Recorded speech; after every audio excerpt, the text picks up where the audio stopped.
Hello and welcome to the Ecomodernist channel live. I'm Carl Pauls, but we are here with our very special guest, Dietmar Detering. He is a former German Green Party member and a nuclear advocate speaking with us today on behalf of Nuclear New York. Dietmar earned his Ph.D. in political science at Münster University in Germany. Welcome to the program. Thank you, Carl. Excited to be here. It is really great to have you. I really appreciate the work that you're doing. We have a lot to talk about. Tell us about Nuclear New York. Oh, thank you very much. Nuclear New York started in 2019, pretty much, just before the pandemic hit us all. We found each other in part citizen climate lobby activities, a lot of climate concerned people. And what united us all was the absurdity of shutting down Indian Point and replacing it with gas power. We will talk a little bit more about that, but eventually, maybe a little bit late, because the announcement to shut down Indian Point was made in early 2017. And I met Isuru Siniviratne in September 2019 at a climate march. And then later on, we found other people who all found this an absurd endeavor to shut down this well-working nuclear plant that was providing 25% the downstate grid with clean electricity. So eventually we formed a corporation, website, got a 501c3 status, and evolved eventually past the Indian Point question and are engaged in the current policy proposals and climate laws and things like that. So maybe we can start with a presentation that I've Yep, prepared, the slides. I've switched over. Thank you. So, to the listeners, this presentation has two purposes. The one thing is, well, I explained to you about Nuclear New York, what we're doing, in order to maybe inspire some of you with the activities and the strategies that we have done. But I also have a request. If you have an idea on how to improve our work and how to broaden our appeal, basically, I had a discussion with a few advocates that came to New York City a few weeks ago for Climate Week, and they were reporting from Italy, from Spain, from Norway, that they are creating mass movements around our joint cause of expanding nuclear energy for the better of humanity and the planet. And here in the US, I believe we all are united in a struggle to get there. So maybe if you have some ideas, maybe we can touch a little bit more on that question later on. Listen in and give me feedback. You will get an email address on a later slide. So here's Nuclear New York. You can see research, education, advocacy, activism. That's all we're doing. A few people here are on this picture here. This was part of the Climate Action Council hearings that we had a few years ago. We are trying to bring in anyone who wants to fight for more nuclear energy in our mix in New York. So energy policy is being done in New York or on a state level. We saw a void for this in New York, and that's why we're here. And our focus will always be New York, even though sometimes we venture on a federal level or global level. So important to our work is collaboration with labor leaders and labor groups and other advocates on a national level or even global level. And we do not have any litmus test why you might be for nuclear energy or which party you adhere to. We have conservatives, we have socialists, former Green members like me, lots of Democrats that are part of this, frustrated with the tepid support for nuclear energy by Democrats in New York State. So this was our start, basically, on a rainy day in October 2019 on Times Square, the first stand-up. You see Isuru here and Eric Dawson on the far right side of this picture. Dr. Len Rotberg was also there on that day, and myself, and we basically took it from there. This was our first big event, protesting the shutdown of Indian Point on April 30, 2020. That was the shutdown of the first of two reactors. I believe reactor number 2 was shut down So Indian Point 1 was an older reactor that wasn't operational anymore anyway. And 2 and 3 were then the ones that were shut down in this big thing. So back then, everybody was masked. The signs were still hand painted. And we were working with Generation Atomic at that time to do stream from multiple sites in New York State to draw attention to this tragedy. A year later, we met at Riverkeeper headquarters in it's not Poughkeepsie. It's Poughkeepsie. I don't. In Peekskill, I think. And nobody was there. Pandemic again. But we did a little protest there, invited media and protesting basically Riverkeeper for their that driving this absurd policy. Another nice event that we've done, we was illuminating Indian Point. We illuminated the city of New York with laser projection, with messages on iconic buildings, drawing attention to this enormous policy mistake. This is actually in Brooklyn at the Manhattan Bridge, I believe. Here, this is in Queens. So we went all over the city for this. There's at Ravenswood Generating Station, which is a huge fossil fuel power plant, which ironically, there were plans to put new power plants here. But now it's just burning gas and oil. To the left, we see a new oil tank, which we need here in case gas supplies are running low and we need winter electricity. That was brand new, built while we were planning the shutdown of Indian Point. We were then invited in April 30th or so by the mayor of Buchanan.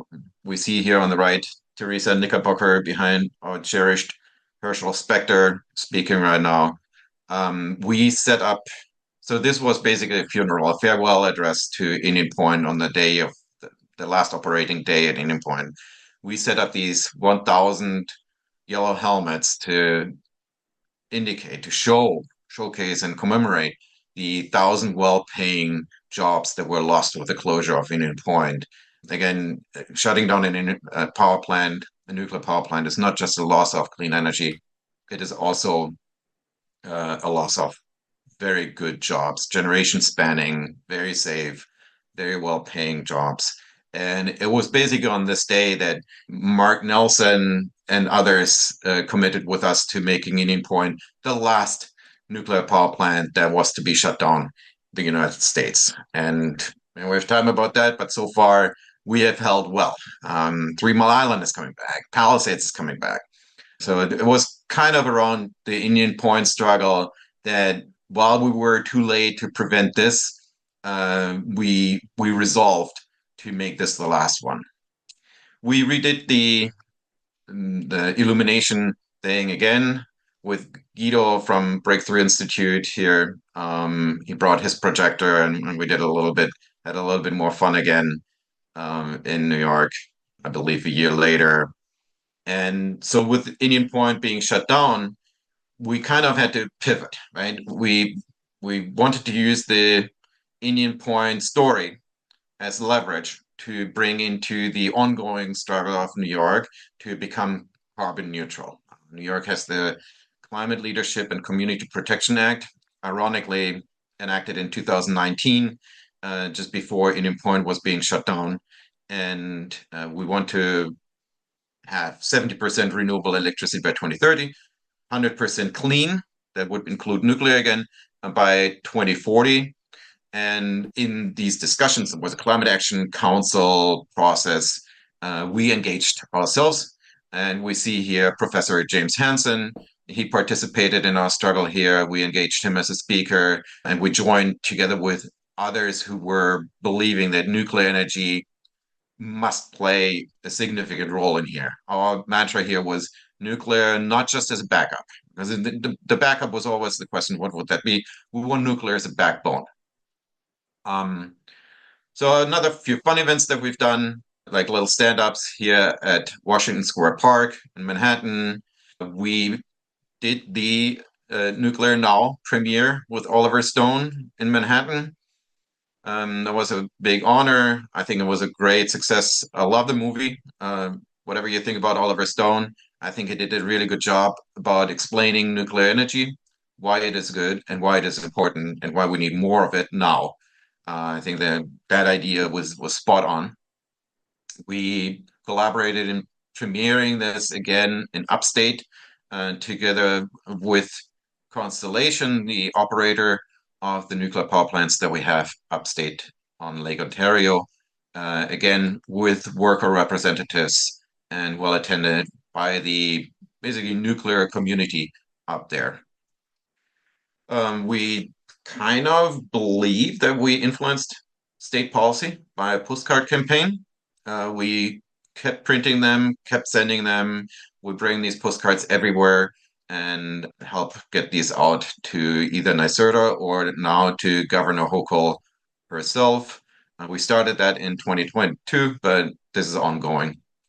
Our bigger events, we started with symposiums. We had done a lot of online events during the pandemic, but that was over definitely last year. And as part of Climate Week last year, we did the first nuclear symposium. So that year it was about transitioning from fossil fuels. Had international speakers there with support from, in particular, Anthropocene Institute, and but also Constellation, and working together with Generation Atomic. We had a recital hall. It was like filled okay. We saw there was room for improvement, but we were incredibly proud of our speakers that we brought together and the discussions that we've had. This year, just a few weeks ago, on September 25th, we had our second nuclear symposium, and this was about uplifting humanity, a very global topic where we again brought international speakers, in particular from emerging nations, to discuss what nuclear can do to address the needs of the global humanity to have a high energy lifestyle, prosperity, and so forth. And we had like five panels and two, three keynotes. And this is what it looked like. We had over 200 people in person attending a beautiful venue. We work together with Cornell Tech now, or Cornell University, in particular their Atkinson Center for Sustainability. Very proud of this partnership, again, with Anthropocene Institute and Generation Atomic, also Mothers for Nuclear, were with us. And I'm sure I'm forgetting one. It's so many partners. And we had online participation as well. Here, fun shot. So other things that we're doing, I got to speed this up a little bit. We did a lot of online events. We keep doing online events with our partners and guest speakers every first or third Tuesday in a month.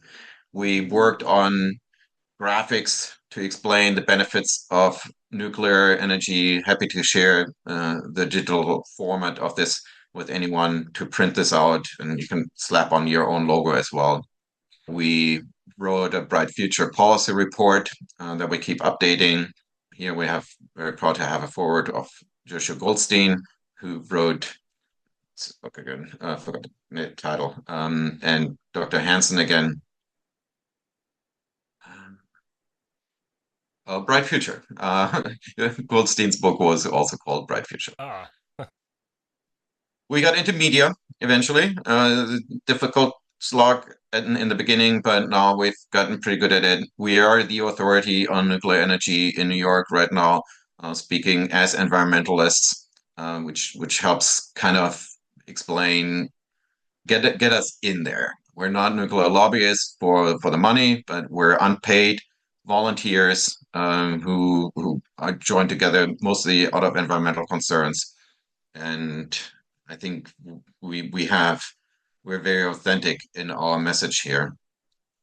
I And want to for just compliment you 2025, on that, actually, because earned media, this right here is the the cornerstone of what I consider environmental activism today. The resident traditional environmental groups have an enormous amount of influence in earned media, and so for Nuclear in New York to do this is absolutely fantastic. Kudos. Yeah, thank you. We struggle to get better at it, but we're not getting worse at it. So we've been around for 5 years now, and it works now. We struggle with the New York Times, but other media they're picking us up well. Yeah, so looking forward to the future, we'll discuss a little bit about the nuclear blueprint of New York State. We're fully engaged on that for Earth Day next year. We're definitely going to do something, maybe something bigger than just a stand up. We're moving the governor, working with the legislature, and a symposium. Again, basically inevitable that we're going to do another symposium next year. And the usual, we're working together with the Breakthrough Institute as well on NRC modernization. We're basically their New York partner. The Breakthrough Institute is looking for state-based partners in the effort on working on the NRC modernization effort. And we work with student groups, and our research is basically focused on expanding the policy brief, Bright Future. And Dr. Rothberg is working on a Kaki model, which is basically a computer model of our grid to test different scenarios and find most efficient, effective economic way of decarbonizing our grid. This is the five of us on the board. We, of course, have other members that are very active. The five of us guarantee a little continuity as we meet every week and push the hardest and online. So basically, it's a half-time job that we all engage on, sometimes a full-time job. Yeah, if you want to help us scale, this is us. We are a charity. Donations are deductible, and we are in a different place now. I believe. This is not just nuclear New York. Globally, we have more of a move towards nuclear energy. A lot of things are coming together here, but our job is now to capitalize on that momentum that we're seeing and make the best of it for the planet and for the people. Thank you so much for all the work that you're doing. This is really wonderful. And so, of course, the history of this is really related to what happened in Indian Point, in like with this deal to unwind New York's energy infrastructure. The foundation of it was a bargain between New York and Riverkeeper so that Riverkeeper would stop, suing and protesting, and in return the state will shut down Indian Point Generation Station. And this happened first Unit 2 in 2020 and Unit 3 in 2021. I mean, you of course have also noticed, because we transitioned to gas from coal in the east coast of America, it looks like over decades and decades that nuclear is not a factor. But because we did this gas transition first, we can see the data. And you've produced some wonderful graphics over the years of the data of shutting down nuclear means that gas stays open. Part of this deal, however, between Riverkeeper and New York was that gas was not going to be the solution. Oh, we promise renewables are coming, they will save us, we don't need nuclear, just renewables. And so they had this promise to support a transition to renewables, including transmission from Canada, who has a great deal of hydro resources, a lot of renewable resources there. Very low population density, a lot of room for wind. And then Riverkeeper has opposed the Champlain-Hudson Power Express, which would connect New York City to that renewable resource. What's your reflection on this double dealing that Riverkeeper is engaged in? I would like to step a little bit further back because basically you can set the time to 2010 and start discussing Indian Point. So Indian Point was always being fought by somebody, right? Right. But in 2010 we had Andrew Cuomo was our Attorney General. We had Robert F. Kennedy, yeah. Jr. Kennedy Jr. We had him as the Riverkeeper attorney, and with this constellation, the fight against Indian Point went into overdrive. Um, Cuomo, as Attorney General, fought Indian Point because the water intake, heating, the damage to organisms that were being drawn into as pooling water and so forth. And Riverkeeper found this as a rallying cry. This was becoming their issue and worked very well for them. As an organization, this was the right thing for them to do, brings in money, pays jobs, keeps them in the news. So whether it is important for the river or not to shut down Indian Point, this was important for Riverkeeper to have this in the media. And they keep harvesting this story, and we can talk like for hours about what Riverkeeper is doing here. There was also more nefarious parts of it. So eventually, Cuomo became governor. The Department of Environmental Conservation, which issued these water permits, was always trying to deny these water permits. The state intervened against the license extension of Indian Point to prevent it from continuing operating. It wanted to force Indian Point to build cooling towers, which would have been very expensive, and it was clear that the operator then would shut down the plant. Eventually, however, we had legal issues as well, as there was an actual corruption scandal where people went to jail. Google the Percoco Cuomo scandal, where Percoco was close advisor to Cuomo, and he got money. His wife got hired, funny scheme, and got paid quite a bit of money for no work by the investor or the company that wanted to build a gas power plant that would only be needed if Indian Point were to shut down. So when in 2017, Indian Point was being announced to be shut down in late January or mid-January 2017, where the mayor of Buchanan, Teresa Knickerbocker, whom we've seen in one of the slides here, learned about it the next day out of the media, out of the paper about this shutdown. Think about that. Hmm. At that time, the question was, why not shut it down right away? If it's so dangerous for New York City, if you want to shut it down, do it now. No, the answer was, no, we first need to build the gas power plants. And at that time, when the shutdown was announced, that's when the investments were really made to build competitive power ventures in Middleton, Wawayanda, and CEV in Dover, New York. Together, they have a capacity of like 1,700 megawatt. The one in Wawayanda actually is dual fuel, so it can also burn some diesel-like fuel if gas supply in the pipelines is low. We created two new environmental justice communities to replace, for the necessary replacement of the capacity lost due to the shutdown of Indian Point. And as these reactors were shut down in Buchanan, New York, that didn't harm anyone ever, we turned up the replacement gas power plants.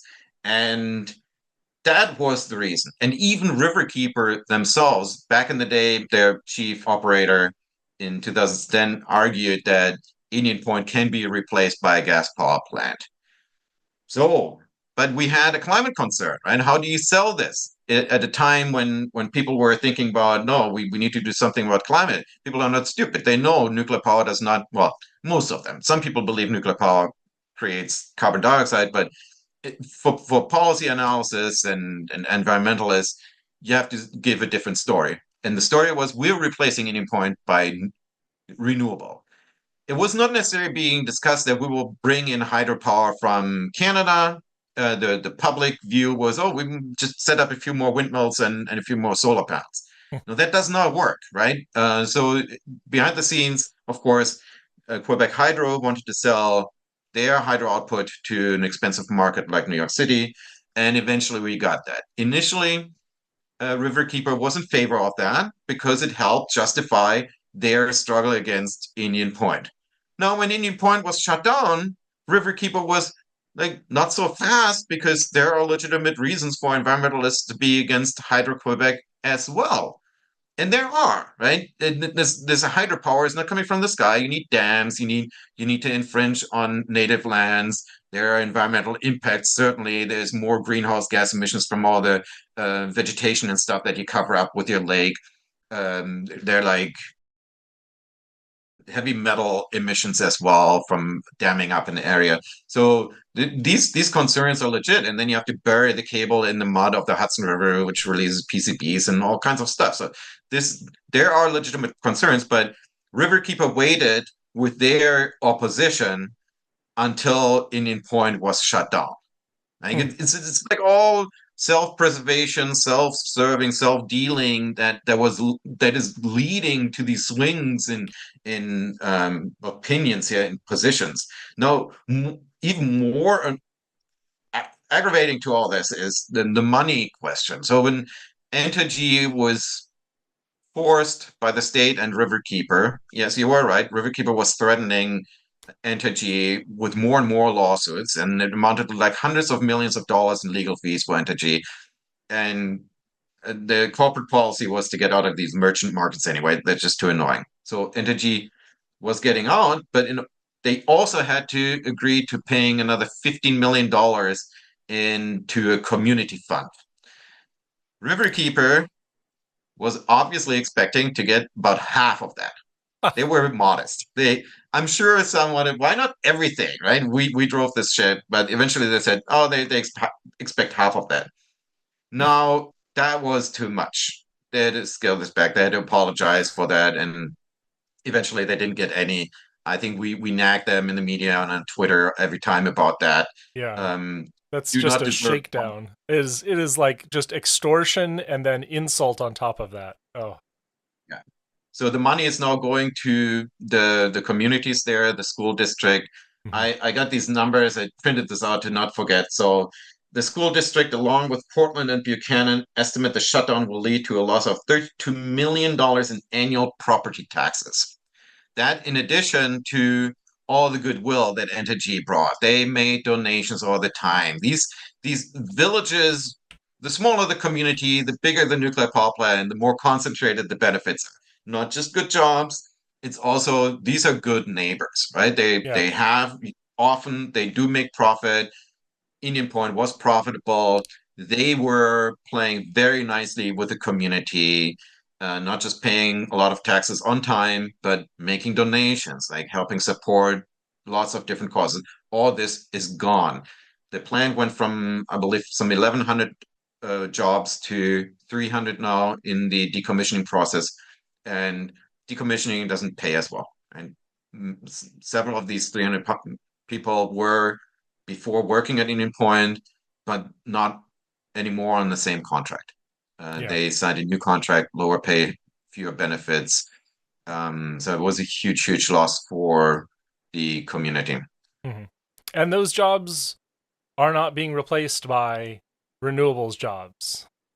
They're not being replaced by gas jobs. They're not being replaced by construction for transmission even. It's just gone. Yes. So in terms of jobs and local income and local benefits, there nuclear has non-equal. There is nuclear pays the best, has the most jobs, the most enduring, long-lasting, secure jobs, safe too, and everything else is basically of a somewhat transient nature, much smaller. Just do the parking lot test.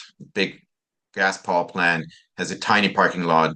A solar PV installation has no parking lot, neither has a wind installation. Nuclear power plants have a large lot, and the cars are nice. And I see this in fossil fuels as well.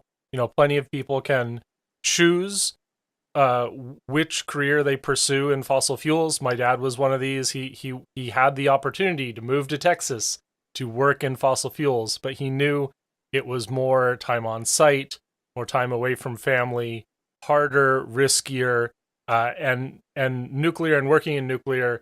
It is a more stable job. It might not give you these balloon bonuses that fossil fuels can give you, but it is a better job. Yeah, if I have a chance now to explain a little bit on the math Go behind ahead. shutting down a big nuclear power plant like New York, maybe you can switch to the slides again. You got it. I want to start explaining what that New York grid actually is. The nice thing, the simple thing about New York is we have our own grid, we have our own independent system operator, that's NISO. They publish these charts and they speak about the tale of two grids because New York has transmission issues. It's very hard to build transmission, and we've been talking about the tale of two grids for decades now because the upstate and the western part of the state are not well connected to everything that's Albany and south of it in Long Island. So we're basically this downstate grid. I live here in Queens, New York, and the we're the downstate grid. We are about 2/3 of the demand, but much less of the generation capacity. And our generation capacity is dirty and the upstate generation capacity is clean. Why is that? They have hydro, that's Niagara Falls, and then there's the Moses plant on further down on the St. Lawrence River. So those are the two big hydropower plants we have, and we have four reactors at three plants on Lake Ontario. These plants generate about they have a capacity of like 3.4 gigawatt, and I think the hydro is similar, a little higher. So I'm a little bit losing the numbers here, but we can see the generation numbers. So hydro doesn't always generate everything, right? They can. The capacities on paper are much higher. It depends on how much water they actually have to generate it. And here on the left side, you have the upstate grid, and you can tell it's very clean. It has a lot of nuclear, 43%, and has 40% hydro, and then quite a bit of wind and a tiny bit of solar. So solar is coming slowly online, wind as well. But where we have wind, where we have solar, that's upstate. Where we have nuclear, that's upstate. Where do we have hydro? Upstate. If we look at the downstate grid, where we have, yeah, a similar amount of generation, but we have much more demand. So when we have clean energy that we're going through here in New York City, that's usually imported from upstate through the limited transmission that we have. That transmission is usually running hot because not only is the upstate energy clean, it's also cheaper than what we're producing here. Now, gas is super cheap, but we're still going through all the nuclear and all the hydro generation that we can get. And our generation here is really dirty, right? We're not building wind. We barely have any hydro. We barely have any solar. We have some solar behind the meter on roofs and things like that. That is not part of this, but it contributes about, I think, 3.5% of the total state generation right now. So for the grid generation, we have just plain dirt here since shutting down Indian Point. When we had Indian Point going, and when we look at let's look at Indian Point first. This is what it looked like. Two reactors running actually very well. So Entergy did a very good job in getting it perform like clockwork. As many nuclear reactors in the U.S., the first years were a little struggling with technical issues, and eventually they are all working like clockwork. That is due to the NRC regulations that really drive towards operational excellence, but also cooperation and just experience with these reactors. So when we shut down Indian Point, this is what we see in basically the emissions per megawatt hour of our state generation. So over the years, we're seeing a drop here, in particular in sulfur emissions. That's due to gas. And we replaced coal generation with gas generation. It also gets cleaner on the NOx. And CO2 also drops as we displace coal generation with gas. And then it jumps again. And that is due to Indian Point being shut down. So I think here it becomes a little clearer. Here, this is the line, 2019, that's the last year where we had Indian Point in full operation. And then over the next 2-3 years, it's being cut out. And we see here in this area, the nuclear generation part is being cut and it stays at that level. And we displace it not with other renewables, not with solar, which is invisible here, not with wind, but with gas, which is basically gas and dual fuel here.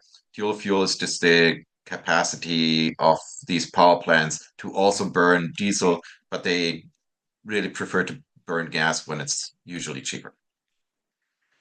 And here's another chart, what happened.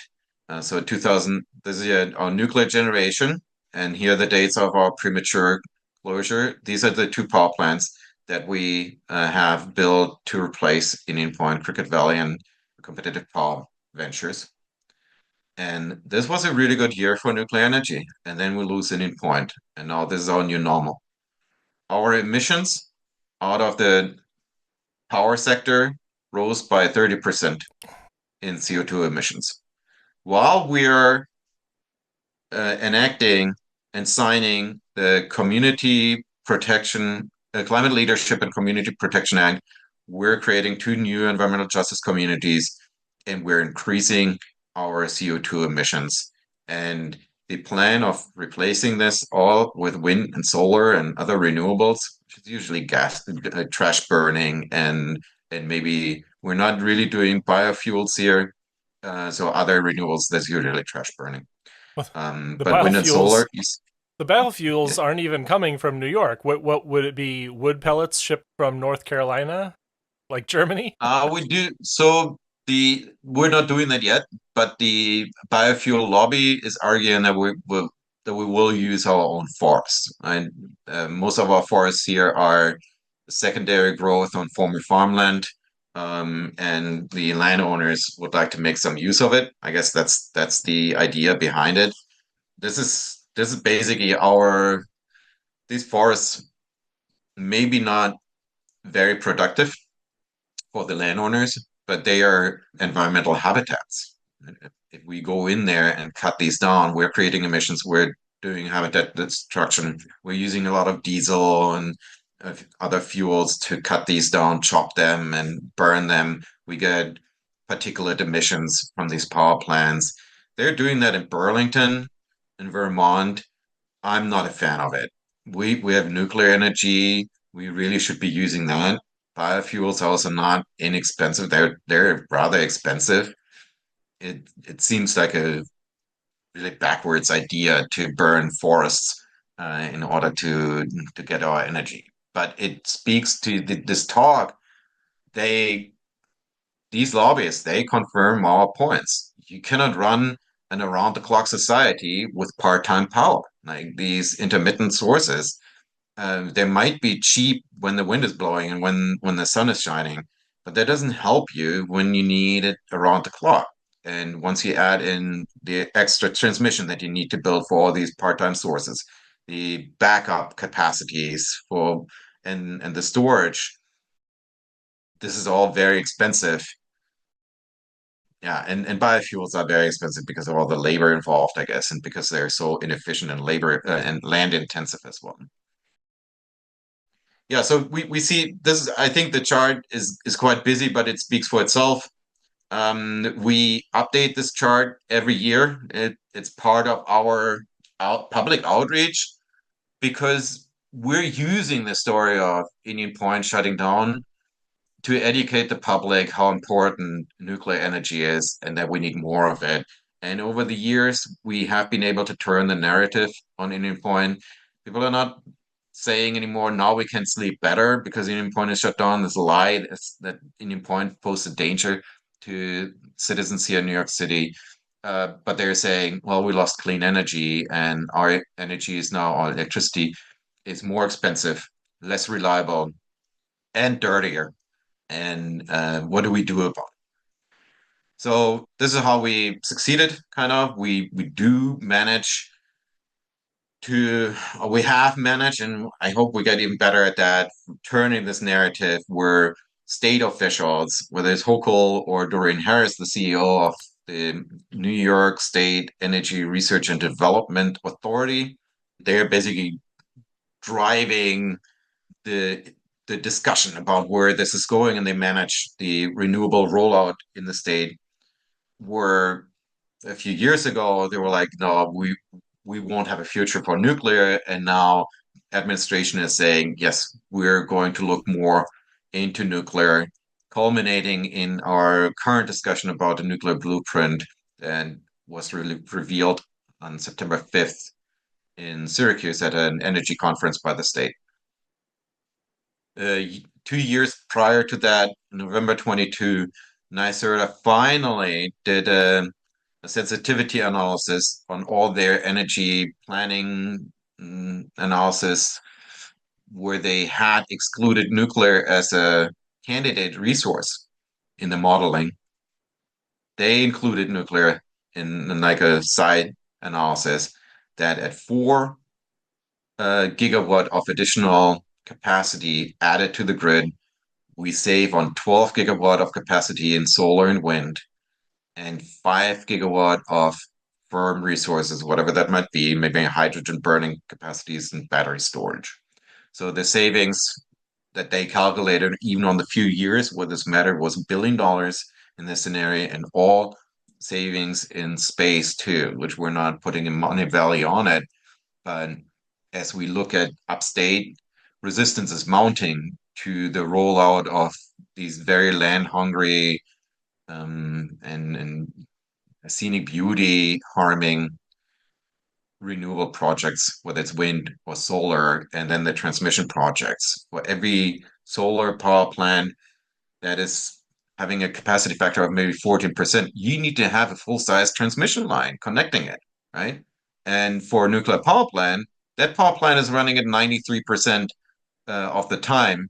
And it's definitely running when we need it most in the winter and in the summer. And it's down in the spring or in the fall when we can afford not doing it. And then they do the maintenance and the refueling. So you always make best use of the transmission and no backup and no storage needed.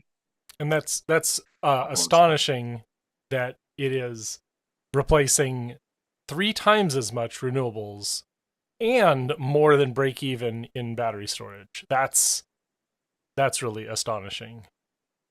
If that's the end of your slides, I'll cut to the heads only. Yes, All that right. that is the last one. Okay. That was really fantastic. Um the the things that we learn from looking at sort of this tragedy should inform the world. And unfortunately, it's too late for Germany. It is hopefully not too late for Spain.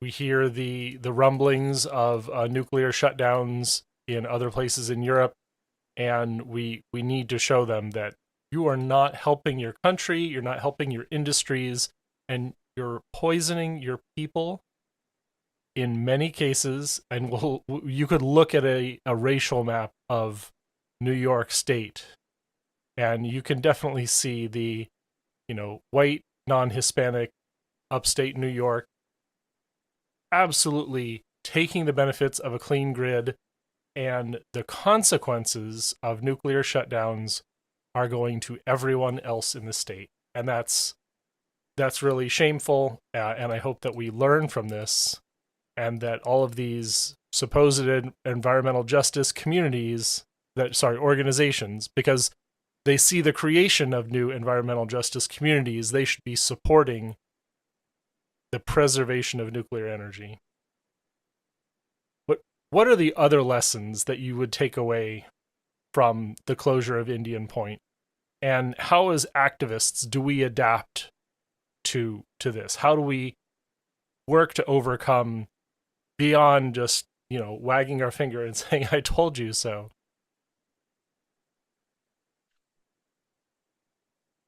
So it was, it still is very frustrating to all of us here in New York that we did not manage to prevent the shutdown of Indian Point.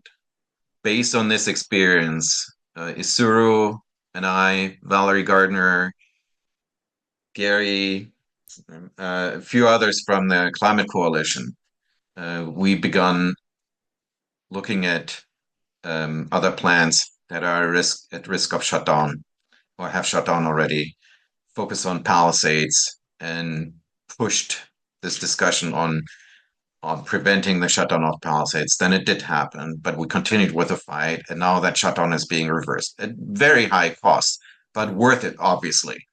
That was strong vindication. Then Microsoft went into turning around 3 Mile Island Reactor 1. That is coming back to life, also at very high cost. But not only, and then Byron and Dresden in Illinois, we were participating in that fight as well. But the Illinois folks, they didn't necessarily need our help. They're very strong. The good folks over there managed to turn that around. They also turn around a memorandum on nuclear construction, not to 100%. There were issues in the details there, but we and now we're talking about bringing Arnold back to life. I think also in Illinois, Ohio. So these struggles are always useful. We learned a lot. We taught the public a lot by talking about Indian Point. We kind of harmed our standing for years in the state because people didn't want to invite us in the room because we would always put the finger where it hurt most, where New York had done the most stupid decision, and we were relentless at that. And it took other parties in the state years to open up to the fact that New York goofed big time. And it took us years to stop harping over this issue. We are now looking forward. We're looking at Indian Point, assuming that we're all in agreement here in the state, other than like rabid anti-nuclear folks, then it would be great to have Indian Point right now. The the lesson learned is probably not to give up. So when we entered Palisades as the climate coalition, and a lot of people said that was too late. It was too late for New York, and we were too late for Palisades as well. But it was so that at Palisades, Holtec was a willing party to stop the decommissioning plans and turn it into a recommissioning plan. That was really awesome of Holtec. I think they also have plans to put their SMR 300 there. They are now becoming a nuclear equipment manufacturer, right? Not just for decommissioning and for storage of spent fuel. They have bigger plans. I wish them the best of luck for that. For Indian Point, there were political issues that prevented Holtec from even thinking in that direction. They were literally forbidden to even utter the word of recommissioning the site. And they were very fast in bringing the site, decommissioning the site. We were then engaged in the decommissioning process because even there, when the plant was dead, the anti-nuclear folks, in particular Riverkeeper 2, could not help themselves but keep kicking the corpse. And we now have really dumb regulations on discharging tritiated water, like water that's really very clean, has only tritium in it, that we discharge from nuclear facilities without any harm to anyone. And here we come with like an environmental purity that we don't apply to anything. Like sewage plants are discharging dirty sewage into the Hudson. We still have PCBs in the river. But tritium, oh my, that is the one thing. So there's a certain amount of insanity in the whole process where the struggle continues. For Germany, for example, you mentioned Germany. I'm somewhat familiar with the struggle there. As long as a plant is not totally destroyed, like cut up into pieces, you can probably bring it back. I'm no expert, but things are often easier to repair and bring back to life than build from scratch. The plants over there are of very high quality, and so my suggestion would be to keep fighting.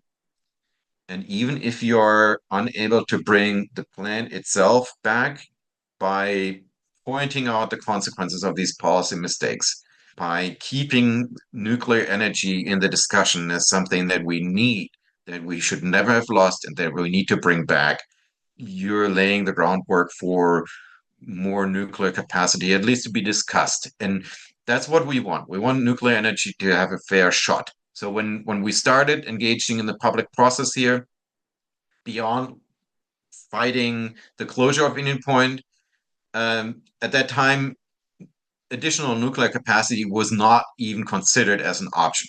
The consultancy that advised New York on implementing, executing on the community leadership, Climate Leadership and Community Protection Act was not allowed to even play with nuclear capacity at whatever construction costs was not part of this. And we fought there. I think we succeeded in part, and now we're seeing serious steps of the state to engage on this question. Now, of course, it would have been so much better if we had discussed the nuclear blueprint 5 years ago. If 7 years ago we would not have decided to shut down Indian Point. We are where we are, but I think we have made the progress that we're looking at today, a little bit of progress that we so desperate needed because we never gave up, because we always kept pushing for even for the sliver of hope on bringing back or reversing the shutdown of Indian Point, bringing it back, uh, and at least educating the public and policymakers about this loss and the potential that nuclear energy can bring to the state's prosperity. Now we are being helped at this moment. The state is not just listening to us, it is also listening to investors. Micron, the storage microchip maker, has committed to invest up to $100 billion in upstate New York, near Syracuse. Their draw for the location where they want to invest is a substation, an electrical substation across the street from their site. That has a 40-mile direct line to 9 Mile Point nuclear station. They love the nuclear power. They come to New York because that's the best electricity they can get, and they will need more of it. The plant that they eventually want to see there will have the energy consumption of Vermont and New Hampshire combined. We don't have that power, frankly, right? We're not allowed by the CLCPA bill or law to make it from gas power. We cannot get it out of additional hydro. That's maxed out.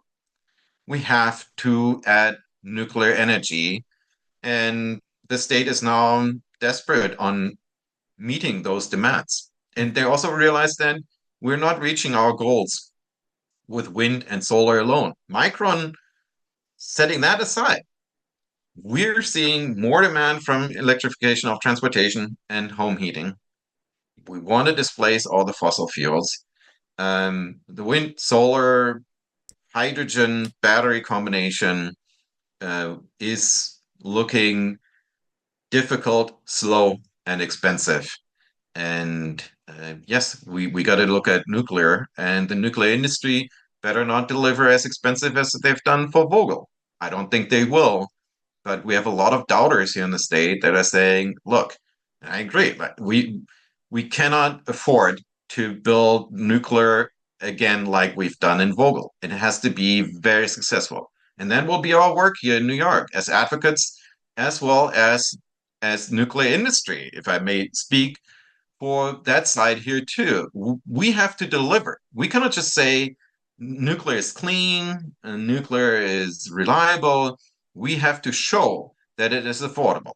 If we fail on affordability on nuclear, and we know we will fail on affordability and reliability too with wind, solar, battery, and hydrogen storage in whatever form, we're not going to solve this climate thing because the population, the electorate, will not let us serve them expensive, unreliable electricity. They will go with fossil. We will totally wreck the climate until no more fossil fuel is there.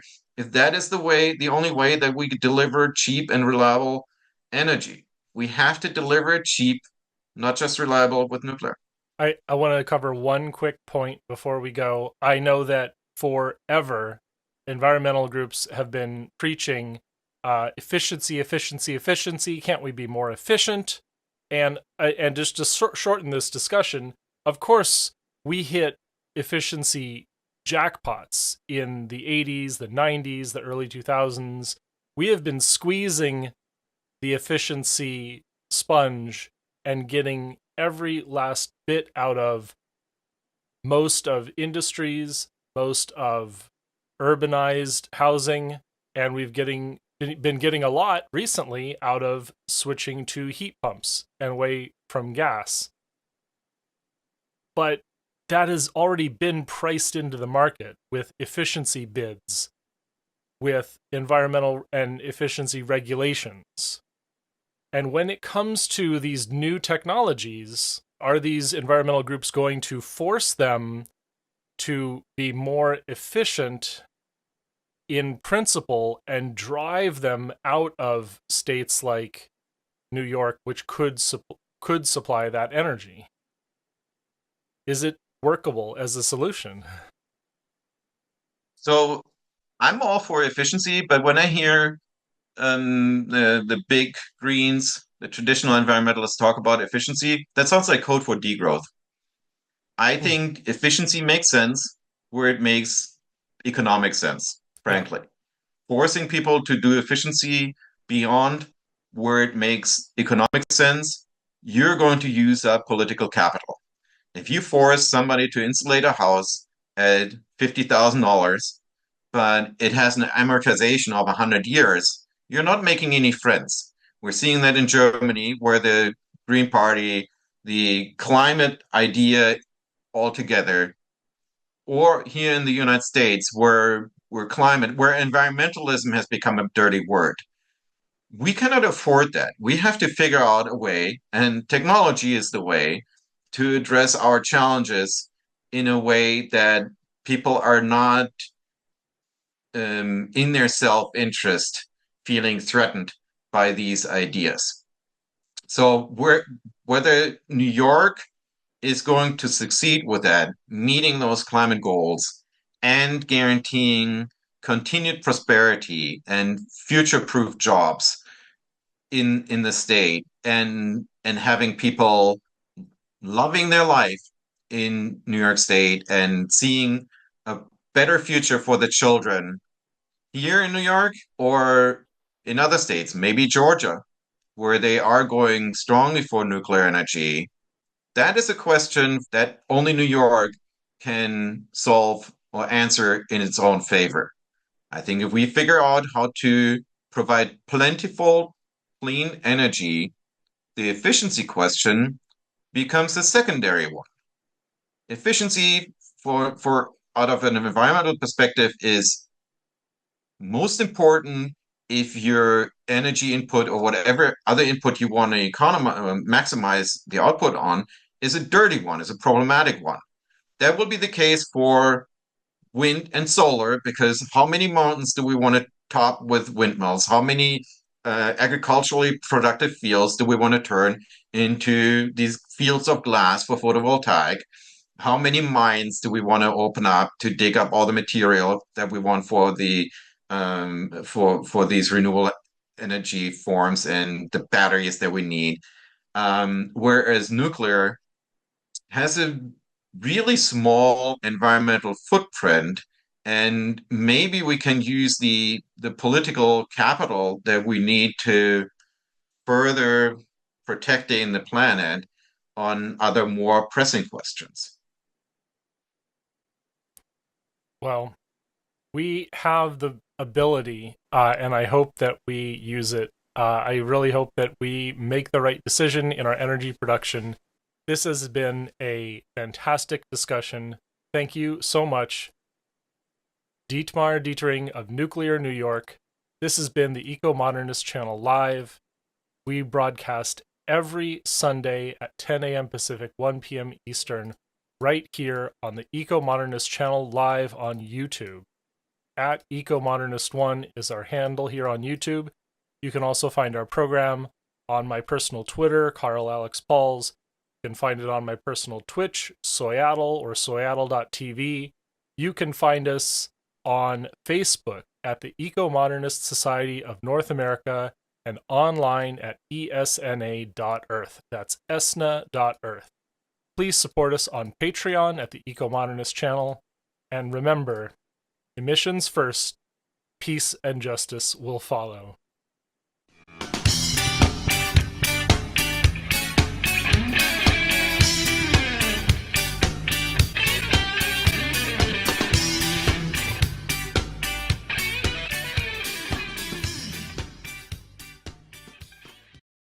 Please subscribe to us on YouTube, Ecomodernist channel. Also to subscribe to us on Twitter and Facebook, Ecomodernist Society of North America. And online at https://esna.earth.